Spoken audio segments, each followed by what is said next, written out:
well last game. Maybe they feel a little bit uncomfortable going for that 2 times in a row. 3 seconds left on the bonus time. It's going to be a glaive locked in. Again, target focus, pick potential. Yep. Lots of opportunities for that here. Lots of opportunities, but it's still going to be difficult. You have a few tools to deal with Glaive once he jumps in. You can keep him inside of a fight a bit longer than he intends to stay there with the Finn. If he doesn't get the Kestrel and active camo comes out right where he's trying to afterburn too, it can cause problems. So it's going to be a difficult pick, but obviously Aloha is a playmaker of a jungler, so you put him on a playmaking hero, but with this alpha, that means it is going to be Kestrel up in the lane, as Xenotech will almost certainly be taking the alpha. Yeah, and we've seen his alpha do some serious work so far, definitely. In game 1, I mean, it was a tough showing for Immortals. Gangstars lit them up. Let's see if they can make the magic happen here, as Immortals rotating as 3, forcing Rekt out of this tri-brush, and this might be Gangstars just sacrificing their mid here at least. I like what the Immortals are doing. All 3 members going in to catch Xenotech out, and he gets rooted! Aloha says, nah, that's not going to happen. He steals that away, so Xenotech very early forced out of his jungle, a complete denial and a success for Immortals. Well, kind of.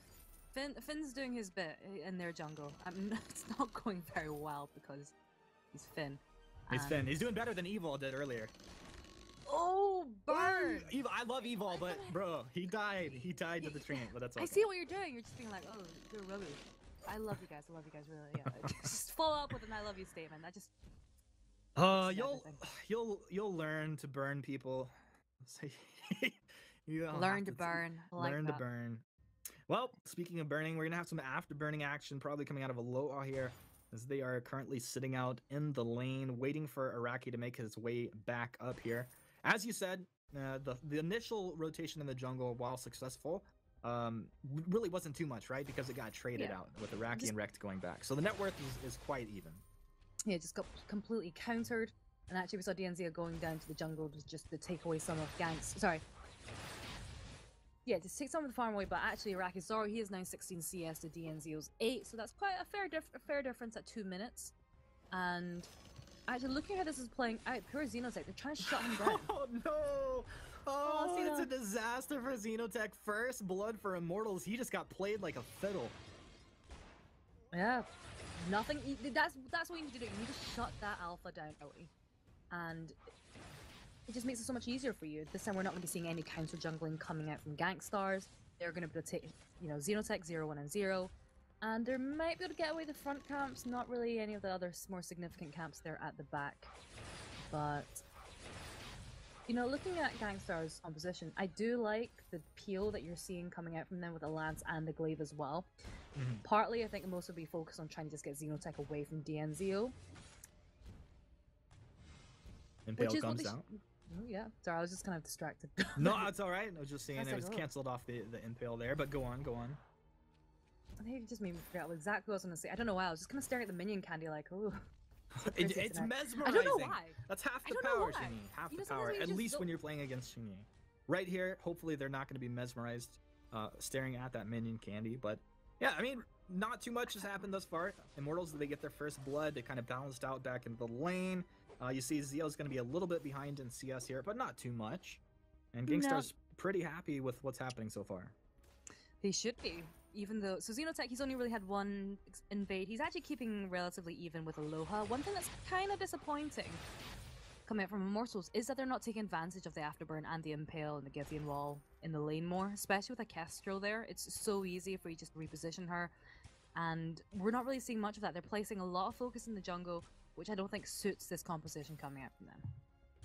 Yeah, I see. I mean, I guess I see strengths in both decisions.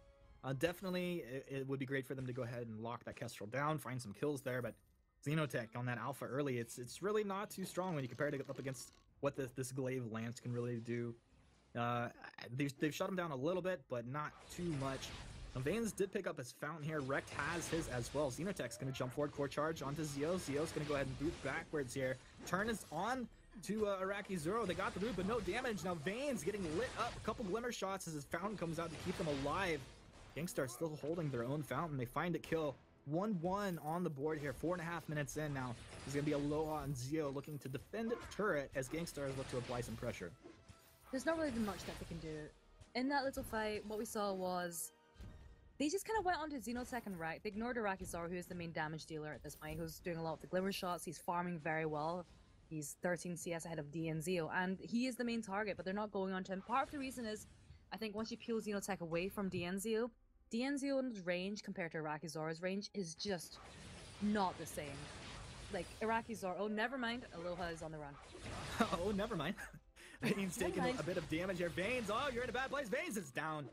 And Gangstar's on the run, wrecked, booting forward, looking for a target there, still holding his fountain. Crystal Sentry lighting Xenotech up. Crystal Sentry is out for blood here. Come on, give my man Xenotech a break here. And he'll go ahead and start that teleport back. Gangstar's collapse, get the Sentry kill there. 2 lives remaining, and successful rotation for Gangstars. Very successful rotation, and TNC, oh my gosh. Whew. Is he gonna make it? I think he is. So, it's all calculated. Zio knows what he's doing. Yeah, at least he got their back camps, which is really important. Gangstars, they may have taken the Sentry, they may have shut down, well, not shut down, they may have picked up a kill there onto Veins. But right now, Gangstars, they're looking very good. Irakizaro, kind of in the last game where he was playing Adagio, nobody's really focusing on him, and he should be their main focus. I don't know if it's just because Rex and Xenotech's just taking very aggressive positioning, making it more difficult for Immortals to try and get onto Irakizaro. Either way, they need to just get their focus together. Yeah, I think Araki's positioning has been very good. You can see that he feels the glaive on the top side up in that brush right there. So he just moves into the lane a little bit lower in position, makes it much harder to get that afterburn. Like, it's one thing to go, for your standard afterburn. It's another to get like a max range and try to knock them back into the position that you want. So I just think Araki's done such a good job with his positioning. Yeah, it's good, because if you watch previous seasons, Arakizoro's positioning was probably something that we all commented on a lot. It was that he was a little bit too far ahead. It made it easy for the other team to focus on him. And this season, we've really not seen that at all. His position has been much better, and I think that's really just kind of up the caliber of Gangstars. I think it definitely has. I think, I don't know how I want to say this, but all of these players for Gangstars, I think they're incredible players.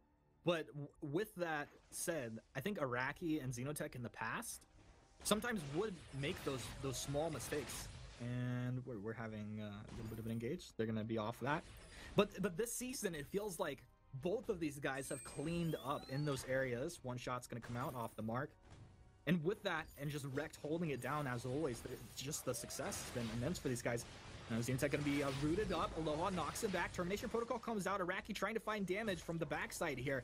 And Aloha's dropping low. Xenotech will go down in the end. And that's the flight company from Rekt trying to buy a little time. Where's the glimmer shots? Are they going to switch over to Araki? Oh, yes, they are. Switching targets. Zio's there. 1, 2. Oh, it's not enough for Araki. Actually able to get Aloha. A bloodbath up here in the lane. Not really a bloodbath, 1-for-1, but it felt like it. It felt like it for Immortals. An interesting thing, actually, noticing about Arakizaro is the way he's playing this weapon, Kestrel. So he's really relying heavily on his glimmer shots, his damage, not on his basic attacks. Part of the reason is a lot of Kestrels, they'll go for that breaking point. And I feel that in that last fight particularly, he didn't have to rely on the glimmer shots so much. Because we did lose Xenotech in that fight, and I feel like that could have been avoided because he has a lot of damage, and just using the basic attacks could have done a lot more, but he was kind of moving about, trying to reposition, trying to wait for those glimmer shots to come back out. And I just felt like those were wasted seconds coming from him. Yeah. I do agree. It felt like Gangstars kind of forced that fight, and I could be wrong, but it felt like it's because they knew they had a fountain advantage, and they looked to apply pressure, but didn't quite work out for them. No harm, no foul. So at this point, fountains are back up. Items starting to come together for both of these sides. As far as the item builds and everything, this is all look pretty standard to you. Pretty much. Yep. I think looking at DNZ, so he's gone for the Sorrow Blade, actually. I think he's the first Gwen from NA today have gone for the Sorrow Blade first instead of the Tension Bow. That makes sense because with this composition, with the Glaive and the Lance anyway, you're not really looking for that early game pressure. You're looking to go more into the late game, so that Sorrow Blade makes complete sense. Because with Gwen's boomstick as well, it's kind of like a built-in tension bow that you've got there. And if you're going for the late game, you don't need that tension bow for that early game burst. Ooh, Flare comes out wrecked. He's looking to go ahead and pull that gold miner back. They did it again! Back to back in these games. Okay. It was going to be Aloha that secured that up. Now Xenotech, core charge forward. Blender shots are coming out from Iraqi on the backside of the fight as Zio's trying to get his way out of this one. Prime directive on the mark there. Xenotech able to get that kill. Now Vanes is going to boots his way out of there. Aloha gets slapped in the booty from that one shot on his way out. And a successful fight for Gangstars right here. Let's see what they can get out of it. Very successful fight, and DNZ was just positioned that whole fight. Aloha and Baines weren't really in position to try and peel for him. I think they were, but they kind of just went, well, we're going to lose DNZ anyway. We need to save our own backs. So nothing really came of that. That turret's going to go down. Iraqi standing his ground. He will go down in the end, and Aloha is able to get that. Oh, they knock Xenotech back. Perfect knockback. Now Zio here to actually join the fight, and this should be Alpha going down as well. So 2 kills. Yeah, 2 kills for the turret there. And does Rex go down as well? Oh no! Oh Rex, no, double kill, that's the ace Oh, they get an right ace, though. as she was respawning. Oh no. They get the ace. It was, you know, we could say Gangstars overstayed their welcome. I think in my eyes, I don't think they actually did anything wrong. It was actually just really good engagements coming out from Immortals. They picked their targets well, they singled them out. And that was what was really nicely done to get the ace.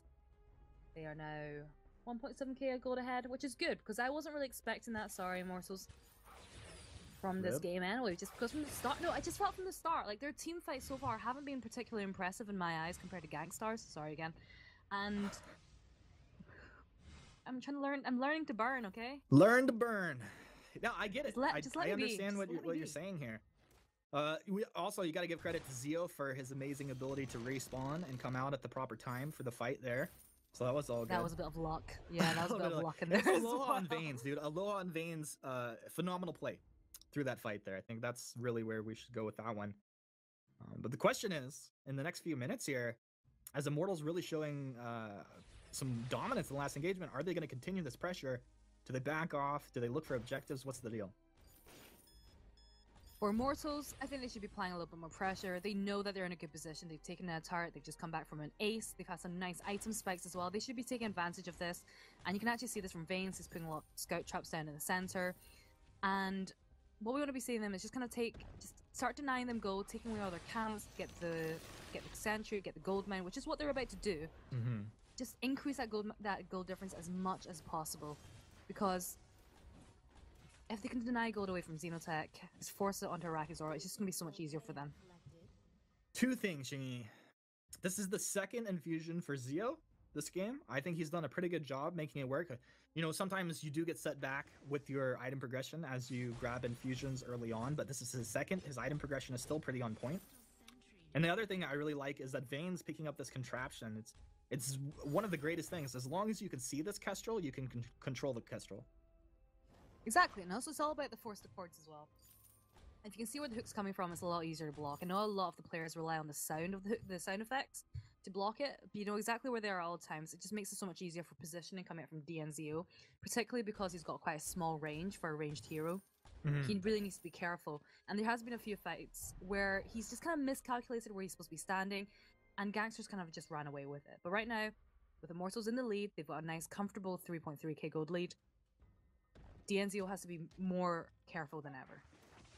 Well, Zio's starting to show signs of the past performances that he's put out at live events here. In this game, I think he's been playing pretty well. Actually, I would say better than most of what I've seen out of him this season. Who knows what the cause is for that? These guys may be putting in a little more time here as a team. Maybe Zio's just on today. But Immortals, this game's going very well for them. They do have a nice positioning. Can they find an element of surprise here? And they are going to be spotted out. The Gangstars maybe looking to find a hook backwards. You really don't want to probably hook the glaive back, the lance. But I mean, both of these heroes have the ability to just instantly exit that engage. They do, but we do have that Crucible sitting there in Vanes just in case that hook does come out, because I think what's really good about Finn, if you do...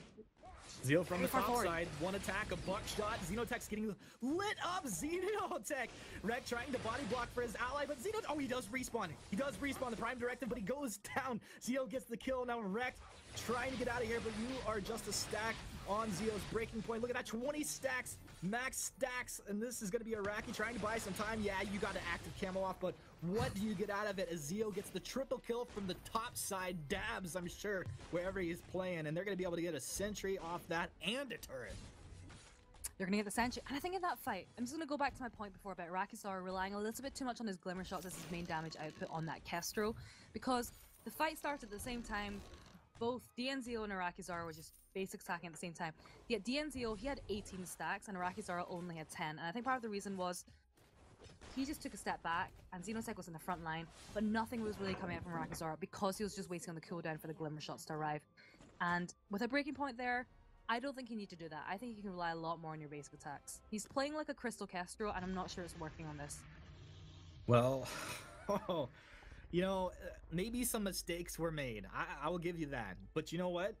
Zeo made that whole fight happen. Like, it was so quick that he saw that opening, rotated around the top side. His team was catching up to him. By the time, like, he got an attack, buckshot, and a second attack before his team was even in position. And I think that's really good to see. If you're an Immortals fan, to see Zeo taking that kind of initiative to start these fights off, because you know he's a playmaker. The reason he is a playmaker, he sees opportunities, pulls the trigger. Let's see what happens right now as Kraken was captured up. Wrecked lands the quibble there onto Veins. Rack's gonna start throwing out some glimmers from the backside. Veins is taking a lot of damage. He's gonna be stunned up. Prime Directives comes through. He's forced out that self-found very early. They're gonna lose Veins. And they're gonna go ahead and knock back that Alpha there. Forced to cord off the mark as Iraqi chases here. Zeo should be quite alright. Now the question is, do Immortals look to go ahead and re-engage, re-goose onto this? And it looks like Aloha is chasing, maybe looking for Iraqi Zoro. Who's the target? He's kind of at max afterburn range. He'd have to get a perfect position there as Zeo drops. And he's going to go ahead and take that mid away, get some healing, get some regen. Aloha just being a distraction right now. Xenotech working on this Kraken. Choke point turret taking pretty good damage at this point. Look at the Zeo. He's dodging the Prime Directive. Oh. One Glimmer Shot, core charge. Zeo stutter stepping his way backwards. Aloha's there in the front line. Can he get it? Prime Directive backs in. Lost Zeo. Aloha can he get out? One shot, one kill. Iraqi Zoro making it happen. I think simply put, DNZO just stayed a little bit too long there. Didn't read that one. Did not read that one. I mean, all three members had come out at that point. Xenotech had respawned. It was a 2v3 situation. DNZO was, what, about half health with about half energy as well. There wasn't really too much that they could have done out that. He just put himself out of position. At least they were able to pick up the kill there onto Xenotech. But right now, I think Rakizar, they're just not able to get onto him right now. But two turrets left for Gangstars at the moment. Yeah, 2 turrets left. Gangstars, I don't feel like they've played a bad game necessarily, but it just feels like kind of average, low average, you know, depending like the team you're playing against. You could probably win a game with this performance that they're putting on here, but it's just been like Immortals just kind of turned up a notch here this game, and I think they've just done a great job, and we got to give credit over to Aloha, because one of the things our analysts were talking about, I think Bacon mentioned that he'd like to see a little more area of effect coming out for this team because they weren't necessarily targeting very well, but Aloha, he's really been doing a great job on this wave.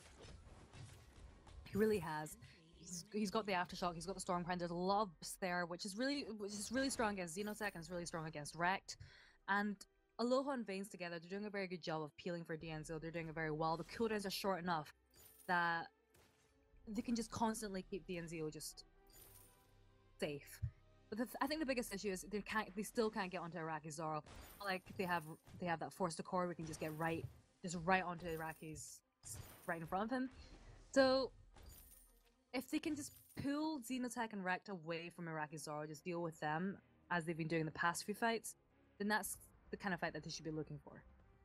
And I think when Immortals are doing their best, it's kind of like, well, we'll hold that thought right there. Let's see what happens. Active camo's down. It's actually, what is that? A no-wave gauntlet that's out onto Veins right here. I didn't even see that item pickup. Iraqi trying to get the damage, but Aloha's able to reposition him. Zeo through the front side of this fight. Very good job, Zeo finding the damage on his target. The Fountain's going to come out, keeping them alive. Termination protocol not going to be doing enough. Xenotech's down. Wrecked. Got the force to cord, pulls them in just so they can kill him faster. And Xingyi, this looks like Immortals going to be taking a game off of Gangstars here. And, you know, Immortals fans got to be stoked on this. Immortals, not too many wins this season, but maybe in Split 2, a different story for these guys. well, this game looks like a different story from them. They played. A lot of it does come down to the peel coming out from Veins and Aloha. I think every single time we saw Xenotech using the Termination Protocol, we saw a really nice Githian wall just push